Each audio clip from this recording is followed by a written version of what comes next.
महात्मा गांधी अहंकार को मानसिक रोग मानते थे। क्यों न हो, आखिर अहंकार उत्पन्न जब होता है तो अपने साथ बहुत सी ऐसी चीज़ों को, ऐसे लक्षणों को लेकर आता है जो हमारे मन से जुड़ा होता है। तो ऐसे में अहंकार को मानसिक रोग कहना कोई बड़ी चीज़ नहीं है। आप सोच कर देख लीजिए, जब आपके अंदर अहंकार आता है तो सबसे पहले आप अपने आप को श्रेष्ठ समझते हैं। कहाँ से? तो मन से। दूसरे को आप हीन समझते हैं। कहाँ से? तो मन से। हर बात में आप दूसरों को नीचा दिखाना चाहते हैं। कहाँ से? मन से। और हमेशा अपनी बातों को ऊपर रखना चाहते हैं। कहाँ से? तो मन से। एक अहंकारी व्यक्ति कभी भी जो है किसी की सलाह नहीं मानता है। वह हमेशा अपनी प्रशंसा सुनना चाहता है। कोई भी उसको आलोचना कर दे तो वह आलोचना को भी बर्दाश्त नहीं कर पाता है। वह अपने आलोचकों से जो है लड़ना शुरू कर देता है। तो आज हम लोग जिस टॉपिक पर बात कर रहे हैं वह है अहंकार। अहंकार अक्सर हमारे अंदर आ जाता है और कहा जाता है कि अहंकार में आदमी अंधा हो जाता है, अर्थात सामने क्या है उसको कुछ भी पता नहीं चलता। ऐसे में हमारा विकास रुक जाता है। जरा सोच करके देखिए कि कोई जो है व्यक्ति जिसकी आंखों में कुछ, अगर जो है आप बाइक से चलते हैं, आपकी आंखों में अगर कुछ पड़ जाता है तो आपको सामने का चीज़ ठीक से नहीं दिखाई देता है। तो ऐसे में आप दुर्घटनाग्रस्त हो सकते हैं।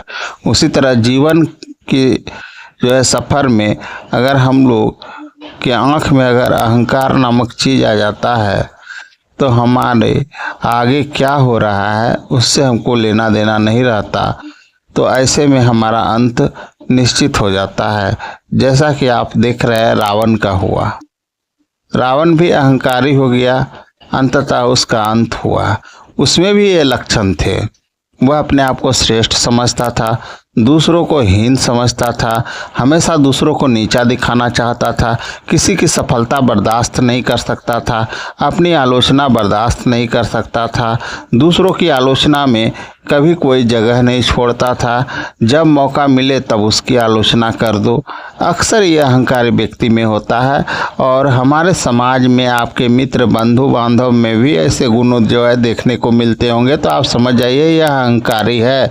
जो व्यक्ति दूसरों की आलोचना करता है, अपनी प्रशंसा सुनना चाहता है, अपने आप को श्रेष्ठ समझता है, अक्सर जो है वह अपनी ही बातों को ऊपर लाना चाहता है, आपकी बातों को जो है वह हमेशा दबाना चाहता है। तो समझ लीजिए कि वह अहंकारी व्यक्ति है और उसका संगत आप जितना जल्दी छोड़ दे वह आपके हित में है। ऐसा लगभग जो है सभी लोगों के जो है मनोमस्तिष्क में ऐसा चलता है। लेकिन कुछ लोग जो है देखिएगा तो किसी की बात को बड़े ध्यान से सुनेंगे और कुछ लोग क्या करेंगे तो अपने आप को ही जो है श्रेष्ठ समझकर उसके बातों का खंडन कर लेना शुरू कर देंगे। कुछ लोग खंडन करते हैं, लेकिन कब? जब आप किसी की बातों को ध्यान से सुन लेते हैं तब। जैसे अभी आप जो इस वीडियो को देख रहे हैं और ऐसी स्थिति में आप जो है क्या करते हैं तो थोड़ी देर जो है देखने या सुनने के बाद आप जो है उसको ऑफ कर देते हैं, आगे बढ़ा देते हैं, स्किप कर देते हैं। तो इस तरह से जो है आपने तो हमारी पूरी बात सुनी नहीं, आपने अपने मन में जो है एक जगह बना लिया कि भाई मैं श्रेष्ठ हूँ। और उसी स्थिति में आप जो है इस वीडियो को नीचे आपने ऐसे नीचे कर दिए। तो ऐसी बात नहीं है। देखिए दुनिया में हजारों लोग हैं और सबका विचार अलग अलग है, व्यवहार अलग अलग है। तो सबका विचार सुनना चाहिए और सबसे कुछ न कुछ जो है संदेश लेना चाहिए।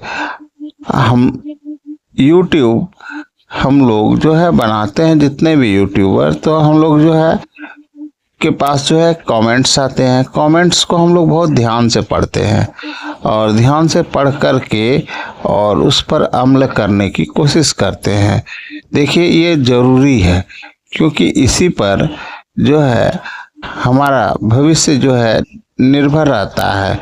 जीवन भर हम लोग क्या करते हैं, केवल विचारों का आदान प्रदान करते हैं। विचार के कारण ही हम लोग जो है दुखी होते हैं, विचार के कारण ही हम लोग सुखी होते हैं। किसी का विचार अगर अच्छा लगा तो मन प्रसन्न रहता है, किसी का विचार बुरा लगा तो मन दुखी हो जाता है। तो सुख और दुख का कारण भी जो है हमारा विचार ही है। तो मानसिक रूप से हमें हमेशा चाहिए कि हम लोग एक ऐसी स्थिति में रहें जहाँ पर कि जो है सुख और दुख एक समान चलता चले जाए, और यह तभी संभव है जब हम अपने अंदर से अहंकार को निकाल फेंकेंगे। जरा सोचिए, अगर भगवान की बात करें तो शंकर भगवान को ले लीजिए। क्या उनके पास क्या कोई शक्ति की कमी है? लेकिन फिर भी उनका जीवन सादगी वाला है। शरीर पर भस्म रमाते हैं, गले में जो है सर्प धारण करते हैं और छाल पहनते हैं। तो क्या उनके पास जो है अन्य देवताओं की तरह क्या मुकुट नहीं हो सकता, क्या नहीं हो सकता? लेकिन नहीं, वो एक सादगी का जीवन जीते हैं। दूसरे के दुख को जो है दूर करने के लिए वो जो है विषपान भी कर लिए। वो जो है यही समझते हैं कि, और हम लोगों को भी संदेश देते हैं कि जीवन अगर जीना है तो दूसरों के लिए जियो। अपने लिए तो हर कोई जीता है, लेकिन दूसरों के लिए बहुत कम लोग हैं जो जीते हैं। तो आज भी अगर आप जो है जीवन यापन कर रहे हैं तो ऐसी स्थिति में यह आप नहीं कह सकते हैं कि मैं अपने लिए जी रहा हूँ या दूसरों के लिए जी रहा हूँ। सबसे पहले आपको सोचना होगा कि मैं लोगों का कितना भला कर सकता हूँ, मुझसे कितना हो सकता है। जितना बन पड़े उतना सा भलाई करना चाहिए। जीने का मतलब ये नहीं है कि आप धन कमाइए और जो है लोगों में बांट दीजिए, वो नहीं। बल्कि जीने का मतलब ये है कि ज़रूरतमंद की मदद कीजिए, जहाँ तक आपसे हो सके, जितना सा हो सके। तो आशा है आप लोगों को यह टॉपिक पसंद आई होगी। जय हिंद।